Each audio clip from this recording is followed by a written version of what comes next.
Bonjour tout le monde. Donc aujourd'hui, une nouvelle vidéo pour vous présenter toujours Avimeca et Régressi, mais dans le cadre d'une étude énergétique. Donc on va voir par exemple aujourd'hui la vidéo d'un pendule qui va osciller. Donc, premièrement, je vous rappelle que pour avoir la vidéo sous le meilleur format, vous mettez adapté. Comme ça, vous avez le grand écran. Ensuite, les premières choses à faire, rappelez-vous, c'est l'étalonnage. Donc, on doit mettre un axe. On va choisir par exemple cet axe-là, vers le haut pour l'axe des ordonnées et vers la droite pour l'axe des abscisses.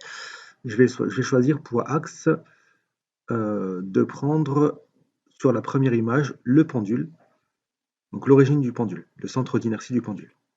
Donc on va faire comme si que le centre d'inertie c'était le centre du point noir ici. Comme ça on a un petit repère. Donc voilà. Là, on doit avoir une échelle.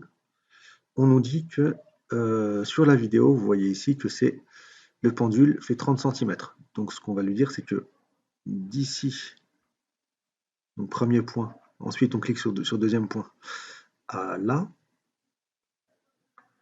on va lui dire que ça fait 30 centimètres. Est-ce que 30 centimètres c'était de là à là? Peu importe, on va faire comme si c'était ça. Donc vous, de toute façon, si c'est un vrai TP, on vous mettra les vraies valeurs. Donc 30 centimètres, rappelez-vous, c'est 0,3 mètres. Donc là, on a bien l'origine et le sens des axes, on a bien l'échelle. Il nous reste à commencer les mesures. Ce qu'on peut faire, c'est choisir l'origine des dates. Ici, on n'a pas forcément à choisir, on va prendre directement la première image parce que on n'a pas quelque chose qui tient. En fait, si on avait euh, quelqu'un qui tenait le pendule et qui le lâchait à un moment donné, là, on le prendrait au moment du lâcher. Mais là, en fait, la vidéo commence déjà quand le pendule oscille déjà. Donc, on va prendre directement la première image. Qu'est-ce qu'on a d'autre à faire? Donc, le plus simple, c'est d'utiliser la petite loupe pour bien pouvoir zoomer là où on veut. Donc là, ça va être un petit peu long, donc je vais le faire moi. Je vais vous faire quelques petits points, et puis ensuite, on se retrouve à la fin pour la vidéo, où je vous montrerai en fait tout le tableau. Donc premier point, deuxième point, troisième point, quatrième point, et ensuite on se retrouve après à la fin de la vidéo.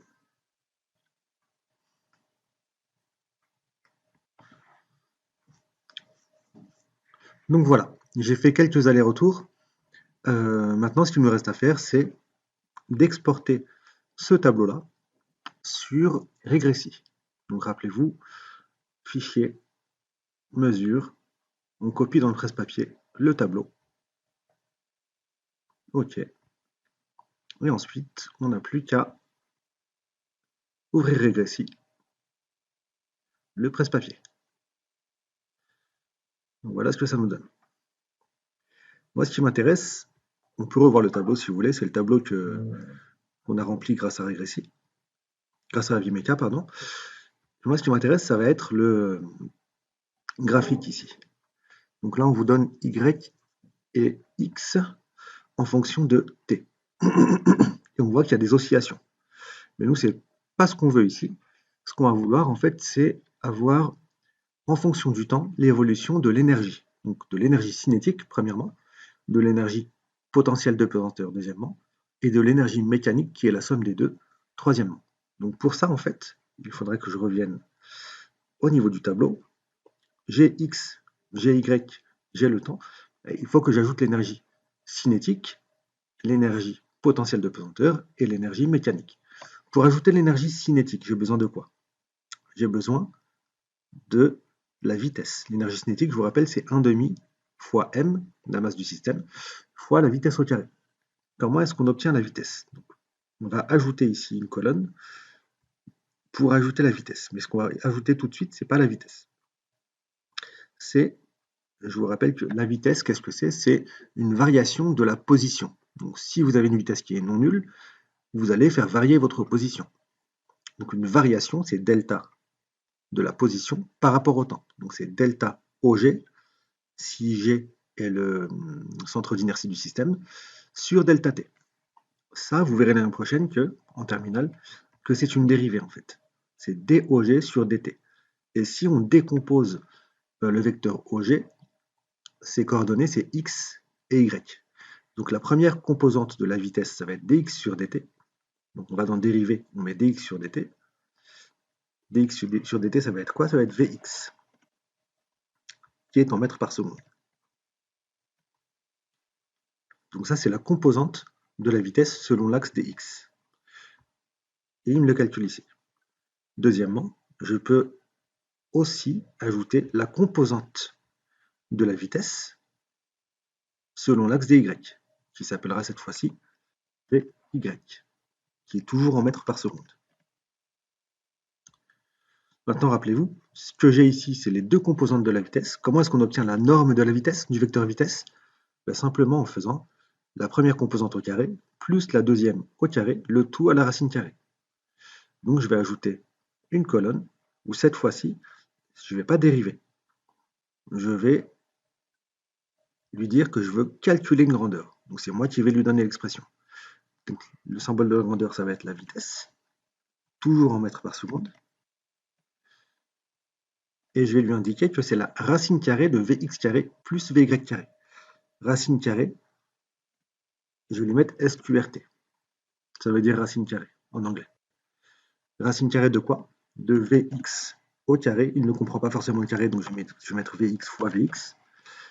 Attention, vous n'avez pas le droit de mettre Vx si vous ne l'avez pas entré d'abord. Donc ici, j'ai déjà entré Vx, donc j'ai le droit de le mettre. Et si j'avais mis petit Vx, je pense qu'il ne l'aurait pas reconnu. Donc vous le mettez exactement comme vous l'avez indiqué ici. Donc, racine carrée de Vx carré plus Vy carré. Donc Vy fois Vy.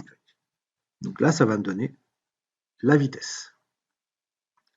Une fois que j'ai la vitesse, je peux calculer l'énergie cinétique. Je vous rappelle que l'énergie cinétique, c'est une grandeur calculée. C'est 1/2 fois la masse fois la vitesse au carré. Donc énergie cinétique, c'est une énergie, donc c'est en joules. Et l'expression, c'est 1/2, donc 0,5, fois la masse. Ici, je n'ai pas forcément la masse, mais on va dire que c'est 50 grammes. Peut-être que je me trompe, sûrement d'ailleurs. On va le laisser comme ça et puis on verra ce que ça donne. Donc 50 grammes fois la vitesse au carré. Comme la vitesse ici, je l'ai calculée, j'ai le droit de mettre V fois V. Et là, j'aurai l'énergie cinétique en joules. Ensuite, j'ai l'énergie cinétique. Maintenant, il me faut l'énergie potentielle de pesanteur. Je vous rappelle que l'énergie potentielle de pesanteur, on peut la calculer, donc grandeur calculée. Je vais l'appeler EPP. C'est toujours en joules. Et son expression, c'est M fois G fois Z. La masse, il ne la connaît pas, donc je suis obligé de rentrer, comme tout à l'heure pour l'énergie cinétique, sa valeur. On va mettre 0,050, donc 50 grammes, fois G, c'est 9,81, on est bien à la surface de la Terre, fois l'altitude. À quoi correspond l'altitude dans le tableau? Ni à Vx, ni à Vy, ni à V, ça ce sont des vitesses, ni à l'énergie cinétique. Ça correspond soit à x, soit à t, soit à y. Donc l'altitude ici, c'était y. Donc c'était l'axe des ordonnées qui correspondait à l'altitude. Donc je vais l'appeler y. Donc faites attention, hein. Quand on l'apprend, en général, on dit que l'énergie potentielle de pesanteur, c'est mgz. Mais ici, z, il faut bien se dire que c'est l'axe des ordonnées qui donne l'altitude. Donc parfois, ce sera y, comme ici. Donc là, j'ai bien mon énergie potentielle de pesanteur qui est calculée. Ensuite, qu'est-ce qu'il me reste à ajouter? Il me reste à ajouter simplement l'énergie mécanique, qui est toujours en joules,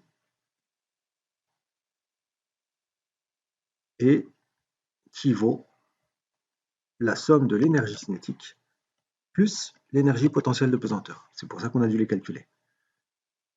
Donc on a la somme des deux ici. Maintenant, on va aller voir ce que ça nous donne.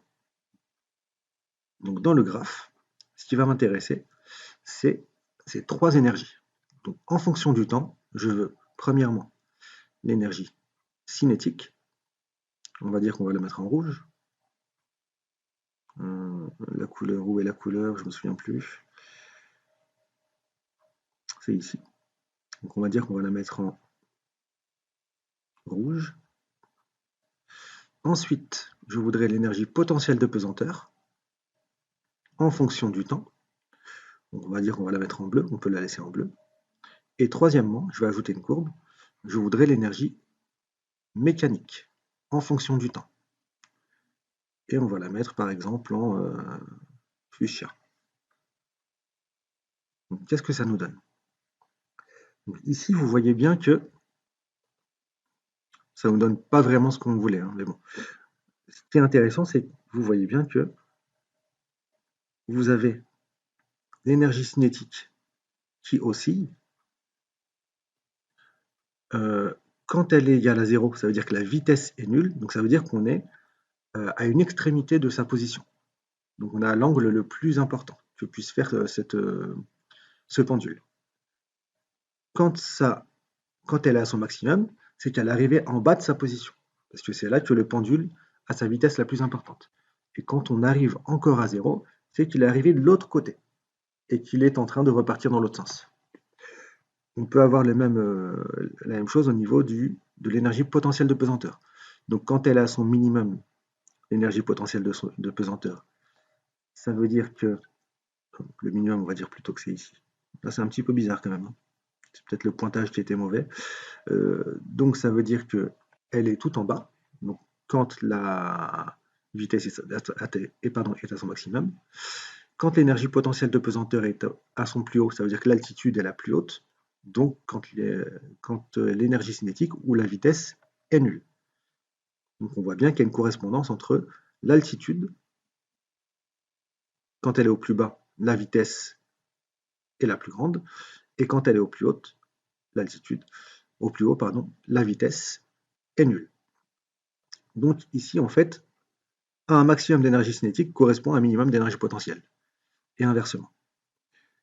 Et on a l'énergie mécanique qui fait un truc un petit peu bizarre. Normalement, si on avait bien fait le pointage, et peut-être que j'ai mal choisi aussi l'origine du repère, j'aurais peut-être dû la choisir lorsque le, pendule est au repos, donc à sa position la plus basse. Donc ça aurait facilité certaines choses, mais ce n'est pas sûr. Donc normalement, on aurait dû trouver quoi? On aurait dû trouver que l'énergie mécanique reste constante. Donc là, en fait, souvent, en fait, le problème, c'est que vos pointages comme le mien ne sont pas forcément ultra précis. Donc vous avez quelque chose qui oscille autour d'une position d'équilibre. Donc normalement, on aurait peut-être dû avoir quelque chose comme 10 joules. Mais là, en fait, ça varie quand même beaucoup. Donc j'ai dû faire une petite erreur quelque part. Je vois pas l'erreur que j'ai pu faire, mais bon. Dites-vous que l'énergie mécanique, forcément, normalement, s'il n'y a pas de frottement, elle doit être constante. Donc on doit avoir une droite. Une droite qui est la somme de ça et de ça. Donc de l'énergie potentielle et de l'énergie cinétique. Vous voyez que ça plus ça donne aussi quelque chose qui est dans ces environs-là. Donc voilà, j'espère avoir été clair. C'est ce qu'on vous demande en général quand vous avez affaire à traiter justement une vidéo pour trouver les énergies. Donc voilà, au revoir tout le monde.